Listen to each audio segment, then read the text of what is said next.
Phase 2 is where we get a bit more personalized. So let's say you get 20 minutes of sunlight and you sleep 8 hours, right? Now, sunlight builds melatonin. So if you're sleeping 8 hours on 20 minutes of sunlight, I'll be like, okay, maybe there's enough melatonin in your system that works for you. But I'm not sure. So I'll be like, Brendan, look, go and get 40 minutes. Go and get an hour today, and let's see if your sleep quality is better. Can we measure the melatonin through when you're doing testing? Well, here's the thing. Melatonin is something that moves up and down on a, basically a daily basis. So it's not a good thing to test, because if you get more sunlight one day, your melatonin will be higher. If you sleep really well, your melatonin will drop because obviously it's used up all its reservoirs. If your body is in a healing state because you got COVID or something, then or flu or whatever, then your melatonin will move. So it's not a good one to test. I prefer how you feel. The reason being is because we could have the same level of melatonin in us, but for you that might be low and for me that might be high. So that's why. The thing is, what I want people to realize is, in terms of sleep, for example, there's quality and there's quantity. So for example, if you sleep 8 hours, most people will be like, oh, you sleep really well. Well, why? Just because you sleep a certain quantity of time doesn't mean it's good sleep. So I always say to someone, look, go to sleep and mark yourself out of like 8, 9, 6, how many hours you get. Write that down. Well, you can use I was using like the Aura Ring or the a Fitbit, and you can then see your sleep. I love this.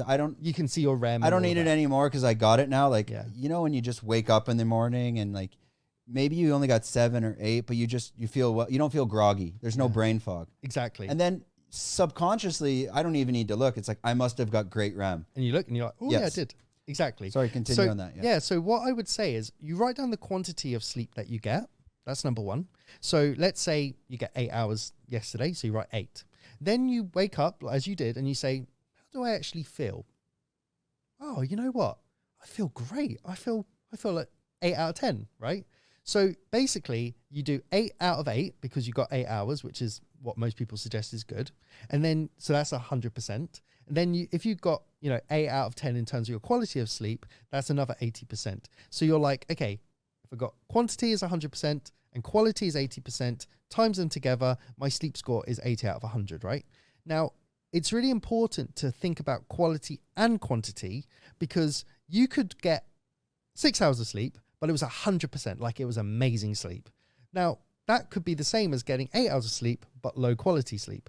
So I like to break people down into scores of 100, and that will be sleep. So that might be something that I would do.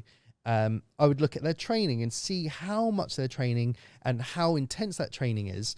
If it's very fast, it's very like explosive, then you probably need quite a lot of carbs, and that's fine, but not at the expense of fats, because fats are what govern the hormones. So let's say you're a marathon runner and you are just consuming a lot of carbohydrates. Well, once your body's burnt through those, it's got no other choice but to burn fat. So the fat creates the hormones. So I see a lot of endurance athletes being very, very low testosterone, very messed up HDL, very bad liver function, because they're not looking after their body. They're basically very high carb consumers and very low fat consumers, and they just don't look healthy.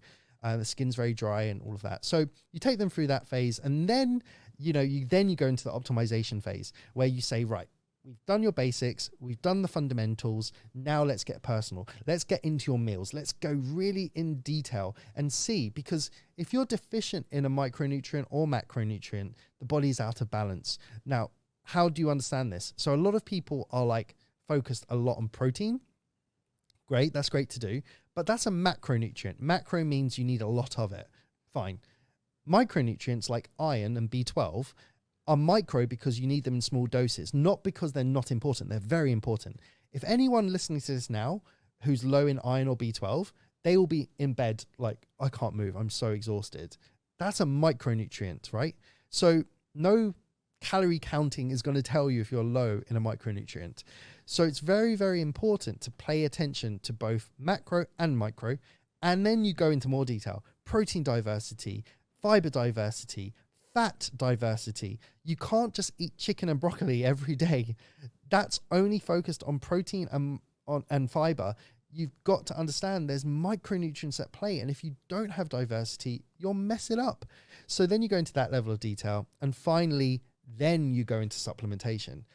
What are we missing from our diet that we need a bit more of? So for example, if you're a vegan, we supplement. If you don't like fish, we supplement. If you don't like beef, we have to supplement. Because, for example, DHEA and omega-3 are mainly from the fish and some seeds. But if you're not a fish eater, don't know if I can get enough from seeds. Like how much linseed and flaxseed are you going to have? If you enjoyed this content, we're doing 5 clips like this a week. If you want to watch the full podcast, click here.